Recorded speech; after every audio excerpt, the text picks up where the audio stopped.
Hello, everyone. My name is Tyro Jackson. Once again, another episode of the Sports Corner Podcast 1. Today, we will be doing week 2 of the NFL season. This is a preview. Now, Thursday night, we did have the Houston Texans beat the Cincinnati Bengals 13-9. Cincinnati, once again, has not scored a touchdown, which makes it the first time that a team has opened at home in back-to-back weeks and not scored touchdowns since 1939. So I won't be doing a preview of that. I'm actually gonna try to get these preview videos in by Wednesday night, so I can also do my coverage of the Thursday night football games. Also, if you can excuse the background noise, if any background noise picks up, it's my upstairs neighbors, or sometimes it's my neighbors out in the hallway live in an apartment complex. So if you hear any background noise or anything like that, just kind of ignore it because it's something I can't control.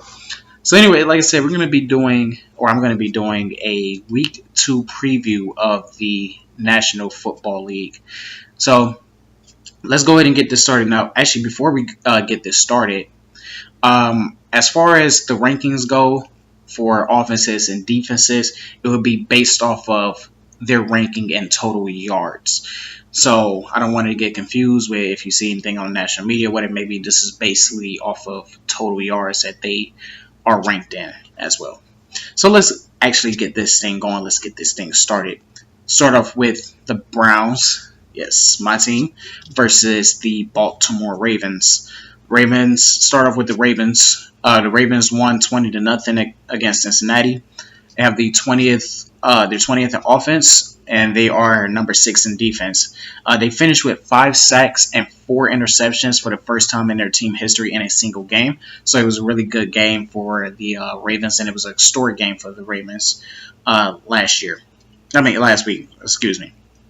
As far as the Browns go, Browns are 24th in offense, lost 21-18 against the Pittsburgh Steelers, and DeShone Kizer's official debut.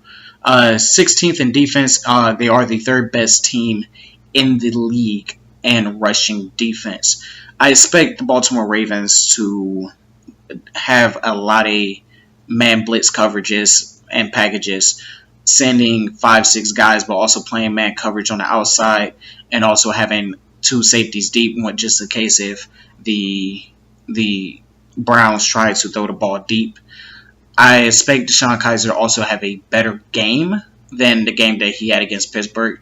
Maybe not so far statistically, but as far as his performance in general and how he controls the offense, he did a good job in the offense, controlling the offense, like I covered in my DeShone Kizer review in the previous video. But I need to see those deep balls being thrown more.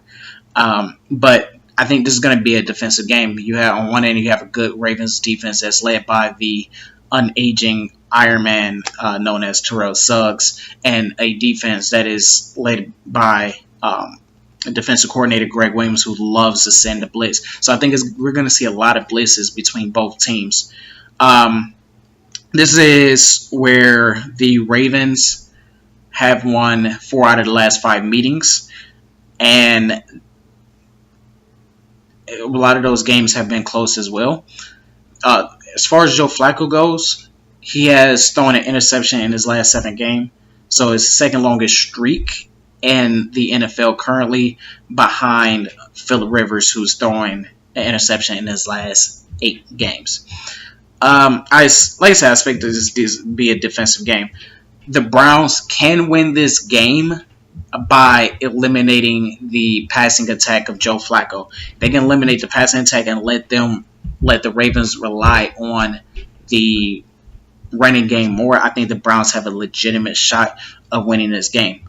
However, I don't really see that happening with Jeremy Maclin as their top wide receiver. And with the safeties and corners of the Cleveland Browns, I really don't see them being that big of a difference in this game. But I do expect a low-scoring game, so I got to give this to the Baltimore Ravens 17-7. Right. Give me one moment. Right. Next, we got the Buffalo Bills versus the Carolina Panthers. Buffalo is the third best offense in the league in total yards, even though they face the Jets. So, they face the Jets. So, yeah. The Bills are also the number one rushing team in the league, and they have the fourth best defense in the league as well. Sean McDermott will be making his return to Carolina after spending 6 years in that Ron Rivera regime as the head coach of the Buffalo Bills. They won last week 21-12 against the Jets. Carolina, 18th in defense, offense, 5th in defense, won last week against the San Francisco 49ers, 23-3. The Bills have won the last 4 out of the last 5 meetings against the Carolina Panthers, although they do face each other every 4 to 5 years. With Sean being the head coach of the Buffalo Bills, I can see this swaying more to the Bills side. On one end, for Carolina, you have Cam Newton, you have McCaffrey, I believe that's how you pronounce his last name, who I expect to have a big game, a better game, not necessarily a big game, but a better game as well. But the Bills have Tyrod Taylor, which I don't think a lot of people give credit for, and they also have Shady McCoy. I think this is going to be a well-balanced offensive game, but I have to give it to the Buffalo Bills because Sean McVay knows that defense. He's coached that defense for 6 years. He knows every single player's strength. He knows every single player's weaknesses. Also, he's had practices against the Carolina offense. He's had his practices against Cam Newton. He knows what Cam Newton can do and what he cannot do. So I got to give the edge because of coaching to the Buffalo Bills, and I put down the final score to be 31-27 in that game. But the next game is the Arizona Cardinals versus the Indianapolis Colts. Start off with Arizona. Arizona, 15th in offense, 24th in defense. They look really bad in the first quarter. It was even matched with the Lions, but after that, they really wasn't that matched well with the Lions. They lost 23-35 against them. They had 4 turnovers last week, and Carson Palmer threw 3 picks, and then David Johnson lost a fumble. The Colts, 27th in offense, 28th in defense, lost in a blowout against the Rams, 46-9. I think this is going to be a sloppy game. You have Jacoby Brissett making a start against in his first start with the Colts against the Cardinals, which he did good against the Texans last year, but then again, he had Bill Belichick and Josh McDaniels, who are 2 of the greatest, not greatest, but best coaches in the league right now, with Bill Belichick obviously being one of the greatest of all time. So it's going to be interesting to see how Brissett is with Chuck Pagano and in Chuck Pagano's system. Both teams are in a rebuilding stage. Colts doing in part with Ryan Grigson, and the Arizona Cardinals doing in part because they're in denial because they made the NFC Championship game 2 years ago. So I don't think they see themselves in rebuilding, but they're in a rebuilding mode. This game could be 2 ways. This game could be a decent scoring game where it's balanced between offense and defense. It could be a defensive game, or a third option, it could just be all around sloppy. Either way, because of the fact, even though the Cardinals did lose David Johnson, the fact that they still have Palmer, they still have Fitzgerald, and they have a better defensive squad, in my opinion, than the Indianapolis Colts. So I had 2 scores for this game. Either way, the Cardinals are going to win this game. The first score was 35-20, and the other score was 20-10, depending on how the game is actually going to go. Are the Arizona Cardinals going to have a good offensive game and play really good defense, or is this going to be a bad game for both teams? I don't see the Colts winning this game at all, however. Sorry about the clicking. You're trying to click down so the camera won't shake. Okay, so Titans versus the Jacksonville Jaguars. Started with the Titans, 12th in offense, 23rd in defense. Even though I got to give them some fairness, they faced against a good Oakland Raiders team. They lost 26-16 to the Oakland Raiders. The Jacksonville Jaguars, 19th in offense, 3rd in defense. But like I did with the Titans, and giving them kind of a pass for facing against the Oakland Raiders, I'm not going to give a pass. I should say, unlike how I did the Titans instead of likely, I'm not going to give a pass to the Jacksonville Jaguars for allowing the third least total yards as they face against a Houston Texans team who couldn't figure out their quarterback, and the first half they had to deal with Tom Savage, who, if I'm not mistaken, has not thrown a single touchdown pass in his entire career, and he's been in the league for 3 years. So I'm not gonna say, oh, this defense is great. Not saying that they don't have the talent, but got to be tough on them. They faced against the Texans and a bad offensive unit team. They won last week, 29-7. Obviously versus the Texans. Blake Bortles is gonna have a bad game. He's going to have a bad game again. And this is a time where the Jacksonville Jaguars need to figure out if they want to go with Chad Henne or Blake Bortles. But either way, they're going to have to rely on Leonard Fournette in that running game once again. And unlike facing the Texans, they're facing a better offense. And I don't think the running game is going to bail them out.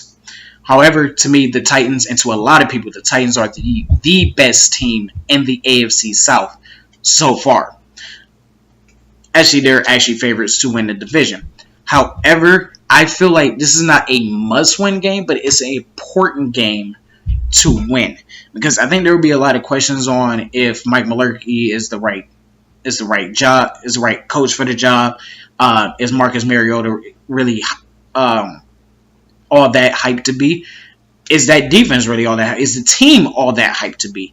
I think there's going to be a lot of questions if the Titans fall 0-2 and let the Jaguars take that 2-0 sole possession of the AFC South. Because if the Jaguars win, they go 2-0, and then it will go 1-1 with the Texans, and then the Colts and the Titans down there because I got the Colts losing, so 0-2 for both teams if the Titans lose. So I think this is a important win as far as avoiding a lot of questions for this team, for the Titans. But overall, I have confidence in the Titans will win this game. Once again, like I said, they're a better offensive unit team. I think they're a better defensive unit.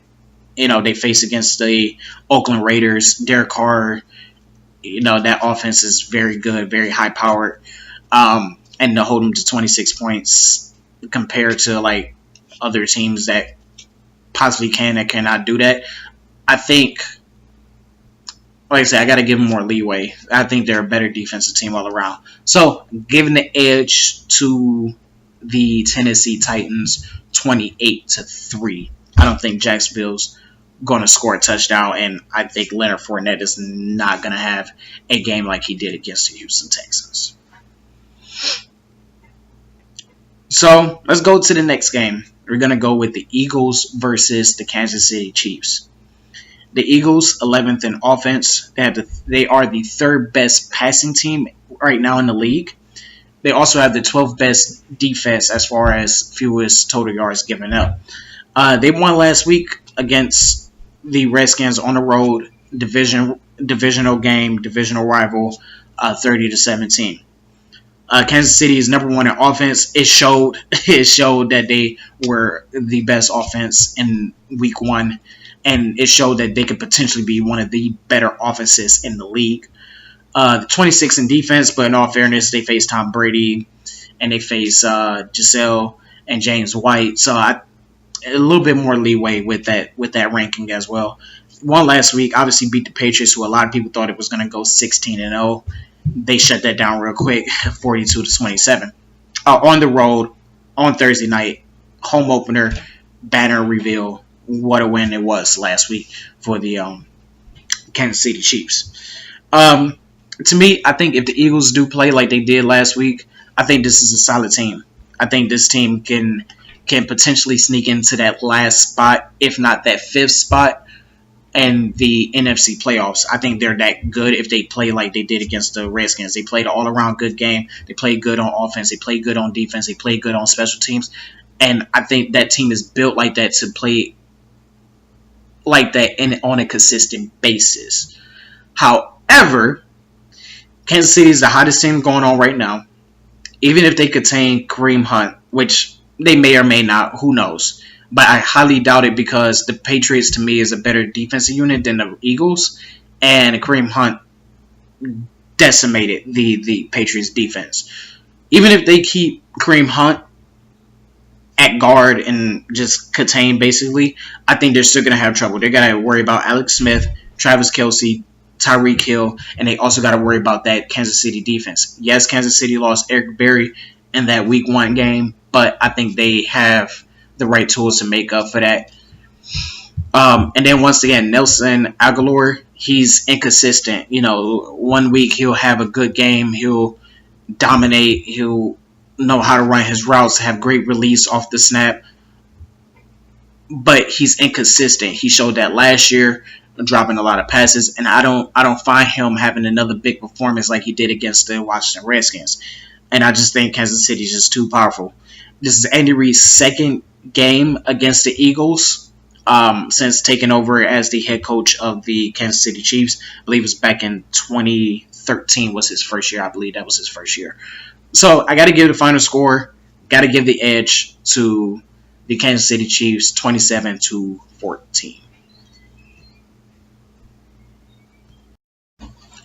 Okay, on to the next game. We got the Patriots versus the Saints. New England, New England, 7th in offense, very dead last in defense. They lost to the Kansas City Chiefs, as I just mentioned, 42-27. Saints, 13th best offense, 31st in defense, lost 29-19 against Minnesota in a Monday Night Football game. These are the two worst defenses in the league currently. These are also two of the best offenses in the league as well. Both are in the top 15. Both teams had a rough week last week. The Patriots do have the advantage as far as rest because they had 10 days to prepare for this game compared to the Saints, who had 6 days to prepare for this game. The Patriots, here's a fun stat that I found out doing my research on this review and trying to come up with some fun fact notes about this. The Patriots since 2004 are 42-6 when bouncing back from a loss. So I expect this game to be a high-power offensive game. I expect this to be a high points game for both teams. I think both teams are going to combine for a high amount of points. Brandon Cooks returns to New Orleans in a Patriots uniform. So I think Brandon Cooks is going to have a big game. I feel like Brandon Cooks needs a big game to prove to the Saints, hey, you should have never traded me. I'm going to make you regret trading me. And it's just as simple as that. I feel like he needs to have a big game to say, hey, you guys made a terrible decision by letting me go. Although statistically the Patriots are the worst defense in the league as far as giving up the most total yards, and looking at the rankings, they're statistically the worst defense in the league. I think all around the Saints defensive unit is worse than the Patriots, and I think the Patriots defense will be slightly better, but like I said, they're facing Drew Brees in a very good offense, so I don't think it's going to be that much improvements because of that.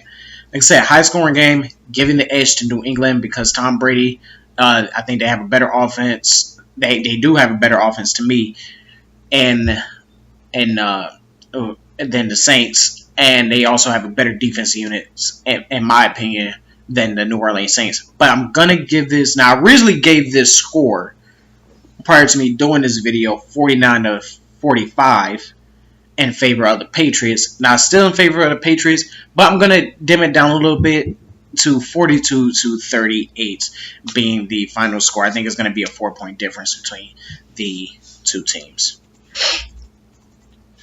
All right. Next game, we got the Pittsburgh Steelers at home versus the Minnesota Vikings. So Minnesota, let's start off with Pittsburgh. Matter of fact, Pittsburgh is 17th in offense, 10th in defense. They beat Cleveland 21-18 in a nail biter game last week. Minnesota's second best offense in the league right now. They're 20th in defense. They beat the Saints, as I just mentioned, 29-19. I think this is going to be another defensive game. I think the Minnesota's defense is better than what their ranking shows. I think they have a better defense than a lot of teams in the NFL. Now, obviously, these rankings are for week 1, so I think these rankings, especially the first 5 weeks, is going to bounce up and down between all the teams. But I think they're overall a better defensive unit than what it shows. So, therefore, I think they're going to do a lot better. However, they do have to face Big Ben, and unlike facing the Saints, Big Ben and the Pittsburgh Steelers have better weapons on offense with Antonio Brown, Le'Veon Bell. I think his name is James Rushing, was the tight end that caught 2 touchdown passes against the Browns. He could sneak in and have another good game, in my opinion. And they have a very good defensive unit, and they have a way better defensive unit than the New Orleans Saints. Definitely have a better defensive unit. I like the fact that Bell is going to have more time to get into the offense. He's played a game, and I think that was one of the reasons why he struggled, because he didn't play any preseason games, and he returned to the team 9 days before the game started. But that's his fault. You want to have this much money in your match, so I'm going to hold out instead of playing for the team, and you're thinking selfishly. This is what happens. I find it hard to give both of these teams a win. I find it really hard. This game can go 2 ways. Either the Vikings offense could just exploit the Steelers, but at the same time, I think the Steelers defense can shut down the Vikings offense. To me, this feels like the most evenly matched game of the week all around, even though it's Big Ben versus Sam Bradford. I just think it's an all around even team. Both teams have a solid quarterbacks. One has a legendary quarterback. One has a productive quarterback. One has Antonio Brown. The other one has Stephon Diggs. And both defensive units are really good. This is tough, but I feel like if the Vikings can make the Steelers run the ball more and take away that passing game, which they can, especially with their Xavier Rhodes, they have a chance to win this game. However, if Pittsburgh can pass all over the field and also utilize the running game and have a better running game than having 35 yards, then Pittsburgh can win this game. So overall, I have 2 scores for this game. One going to the Minnesota Vikings, the other one going to the Pittsburgh Steelers. The game that I have going to the Pittsburgh Steelers is 24-20. The game I have going to the Vikings is 17-14.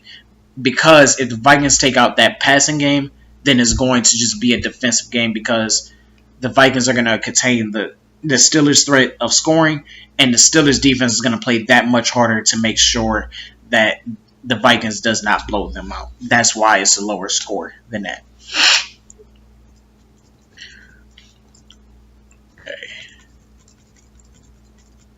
All right, next we got Chicago versus the Tampa Bay Buccaneers. Chicago, 16th in offense, 27th in defense, although they are the 9th best rushing team in the league. They lost last week 23-17 against the Atlanta Falcons. Tampa, due to Hurricane Irma, had a bye week. So there's no rankings for them, obviously.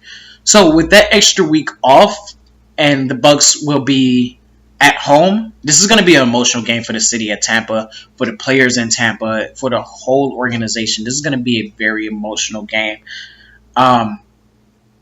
With all of that, Bears being a bad team, the Buccaneers having an extra week off, the city still reeling off of Hurricane Irma.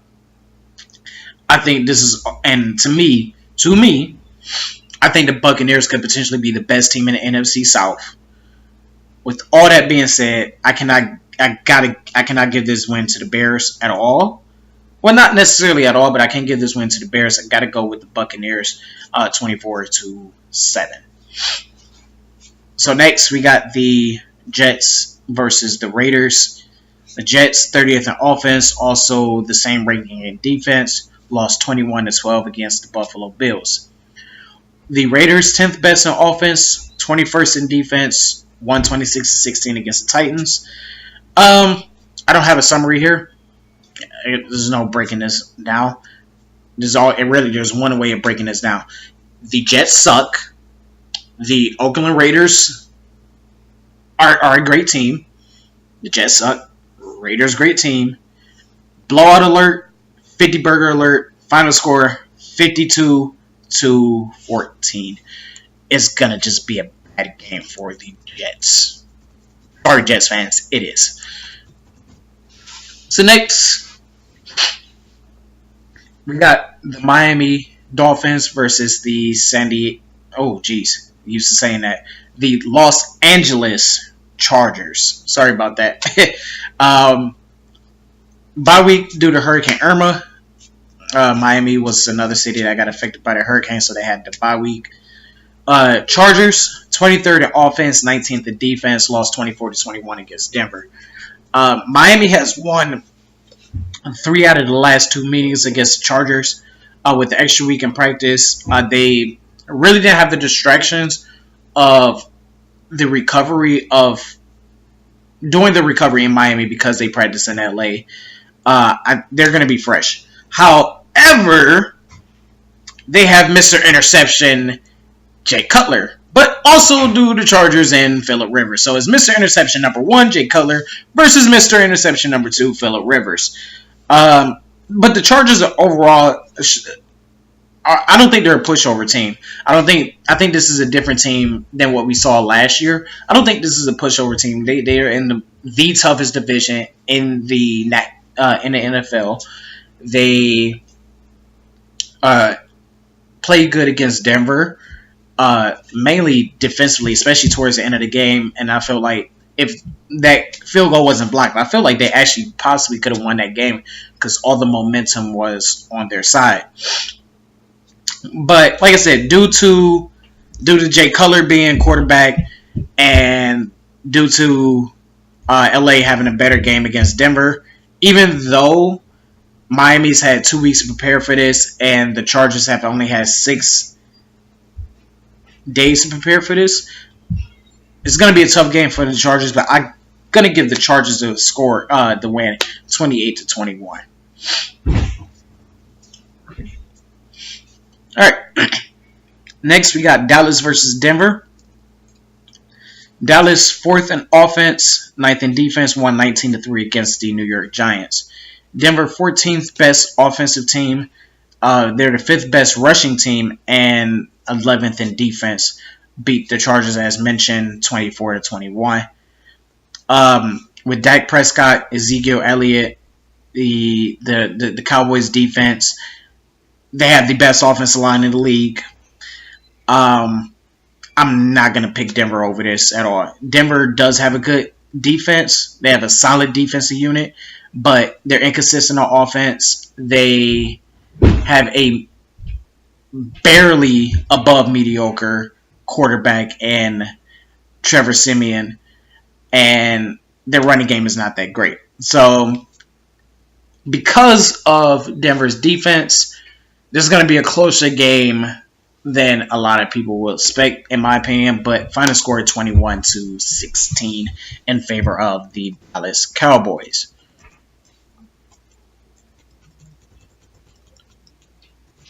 Okay, so next we got the Washington Redskins versus the Los Angeles Rams. Redskins 21st in offense, 22nd in defense, lost 32-17 to the Eagles. Rams 5th best offense in the league right now. They were 3rd in passing. They are 1st in points, scored 46 points. They're going to be 1st in points. And they have the 7th best defense in the league. They won 46-9 against the Colts. Sean McVay is having a game against the team that he coached last year as the offensive coordinator. Not the coach, but as the offensive coordinator last year. Knowing Kirk Cousins, knowing the rest of that offense, knowing Kirk Cousins' weaknesses. Also with Kirk Cousins and the Redskins losing both Garcon and Deshaun Jackson to free agency, and losing McVay to the Los Angeles Rams for a coaching job, I don't see anything different in this game. I find Kirk Cousins, ignore the statistics, but I find Kirk Cousins struggling in this game once again. This is not going to be an easy game for them at all, for the Redskins at all. And not to downplay Kirk Cousins' game, but I've seen him play way better games, and he has to get used to a new offensive coordinator, new receiving corps, things of that nature. But in my nature, if the Rams play like they did last week, which I highly doubt, but they play similar to what they did last week, if Kirk Cousins have a game like he did last week, Sean McVay knowing the offense like the back of his hand, the Rams are going to win this game. But it's not going to be a blowout or anything. I think this is going to be a one-possession game as well. 35-31 in favor of the Los Angeles Rams. So next we got San Francisco versus Seattle. San Francisco, 29th in offense, 14th in defense. They are in the top 10 in passing defense and fewest passing yards allowed. They lost 23-3 against the Carolina Panthers. Seattle, 29th in offense, 25th in defense, lost 17-9 against the Green Bay Packers. I see this game going two ways. If Seattle plays bad again, it's going to be a sloppy, low-scoring game because if their offense doesn't get back on track, the 49ers offense is not good at all. They have Brian Hoyer. They're not good at all. It's going to be a bad game. Or this could be potentially another blowout alert for this week. Either way, San Francisco is not going to be good, nor are they strong enough to beat the Seattle Seahawks. So I have two scores for this game, both in favor of the Seattle Seahawks. By the way, Seattle has won the last 5 meetings, so Seattle right now is on a 5-game winning streak. I think it's maybe one more, so 5 or 6 game winning streak against the San Francisco 49ers. So if Seattle does not show up, the score would be 17-10. If Seattle's offense do show up and the defense plays better, which I think they will regardless, they're going to win 42-10. I don't see San Francisco scoring more than 10 points against the Seattle Seahawks. Next, we have the Sunday night football game. Green Bay Packers versus the Atlanta Falcons. Green Bay 8th in offense, 7th in defense, 6th best passing team in the league. They are also the 5th best passing defense in the league as well. Obviously, 117-9 against Seattle. Atlanta's 6th in offense, 17th in defense, 4th best passing team, 11th best passing defensive team, won 23-17 against the Chicago Bears. This right here is the high scoring game alert. Again, I think this is going to be another high scoring game. This is a rematch of last year's NFC Championship game. Last year, these were two of the best offenses in the league. And once again, both teams are coming in as the number one team, the 8th best offense, the other team, the 6th best offense. So once again, both teams are going in as two of the better offensive teams, both being in the top 10. The Packers defense, to me, they're better. They're better, and they was actually better than I expected last week against the Seahawks. They're a better defensive unit to me than the Atlanta Falcons. And with that being a factor, with revenge, I think revenge is going to play a factor. The Green Bay Packers lost to the Atlanta Falcons not once but twice, and one of those games was to go to the Super Bowl. I think they're going to ruin that first game in the Mercedes-Benz Stadium. So I have to give this win to the Green Bay Packers, 42-35. All right, last game of the week is the Detroit Lions versus the Green Bay Packers. I'm going to say Green Bay Packers against the New York Giants. Detroit, 9th best in offense. They were number 7 in passing, and they have the 18th best defense. They won 35-23 against the Arizona Cardinals. New York Giants, 26th in offense, 29th in defense. Lost 19-3 against Dallas. So here's the thing. The Lions are 2-0 against the Giants when these two teams meet on Monday nights. However, the Giants have won 4 out of the last 5 meetings against the Lions. So it's an evenly matched pretty much. Is one of these streaks have to either the Giants streak of beating them 4 out of the last 5, or the 2-0 streak of the Lions beating the Giants on Monday nights. I expect Brandon Marshall to have a better game than what he did last week. I think the secondary for the Lions is not as good as the Dallas Cowboys secondary. So I do give Brandon Marshall some credit, or potentially some credit for having a better game. I also think with Odell Beckham being questionable, it could also open up the offense more for Brandon Marshall to have a better game, and just open up the offense in general for other receivers to have a legitimate chance, unlike what they had last week against the Dallas Cowboys. I expect another big game for Matthew Stafford. I expect another good game for the Lions defense. I have 2 scores for this game. It all depends on this. It all depends on Matthew Stafford's performance. It depends on the Lions defense performance. And it also depends on if Odell Beckham Jr. is going to play in the game. Right now he is listed as questionable.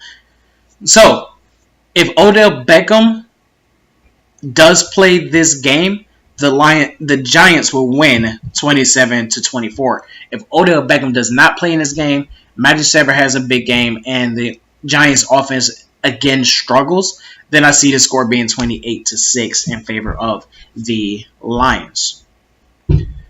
So that's all the games. All of them are reviewed. So now here are my picks and I have 4 picks. It's game of the week, game watcher, as in a game that could actually steal the, quote unquote, to use a wrestling term, steal the show and actually be the best game of the week. The dud game of the week, which is the absolute worst game of the week and a game that nobody should watch or not going to have fun watching. And then an upset victory for one team. So, let's start off with the game of the week. Game of the week, obviously, is going to be the Green Bay Packers versus Atlanta.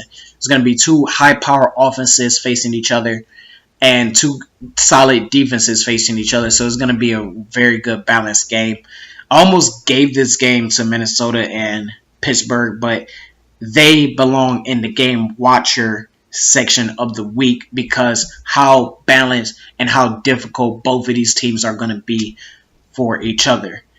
Dud game of the week, I almost gave this to Oakland versus the Jets because I'm expecting a blowout for the Oakland Raiders to dominate and destroy the Jets.